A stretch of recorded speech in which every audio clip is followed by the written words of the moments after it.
হযরত মুহাম্মদ সাল্লাল্লাহু সাল্লামের ছায়ামণ্ডপটি পড়েনি, এমন একটি কথা কিছু মানুষের মধ্যে প্রচলিত আছে। তবে এই বিষয়ে নির্ভরযোগ্য ইসলামী সূত্র অনুযায়ী বিষয়টি স্পষ্ট করা জরুরি।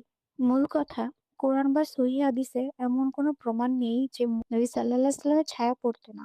ইসলামে নির্ভরযোগ্য হাদিস গ্রন্থ যেমন সহিহ আল বুখারী এবং সহিহ মুসলিম এ ধরনের কোনো কথা বর্ণনা পাওয়া যায়নি। কিছু দুর্বল বা ভিত্তিহীন বর্ণনায় এই বিষয়টি উল্লেখ করা হলেও সেটি গ্রহণযোগ্য নয়।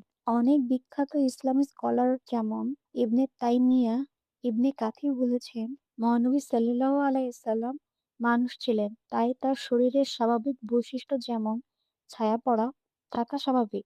অলৌকিক কিছু প্রমাণ করতে দুর্বল বা বানানো হাদিস ব্যবহার করা সঠিক নয়। এখন প্রশ্ন আসে, কেন এই ধারণাটি ছড়িয়ে পড়েছে? মানবী সাল্লাল্লাহু আলাইহি সাল্লামের মর্যাদা এবং শ্রেষ্ঠত্ব বোঝাতে অতিরঞ্জিত গল্প তৈরি করা হয়েছে। লোকমুখে প্রচলিত কাহিনী বা অনির্ভরযোগ্য বই থেকে এই ধারণা এসেছে। সর্বশেষ একটি কথাই বলা যায়, হযরত মুহাম্মদ সাল্লাল্লাহু আলাইহি সাল্লাম এর ছায়া পড়তো না, এই কথা ইসলামের সহি দলিল দ্বারা প্রমাণিত নয়। তাই এই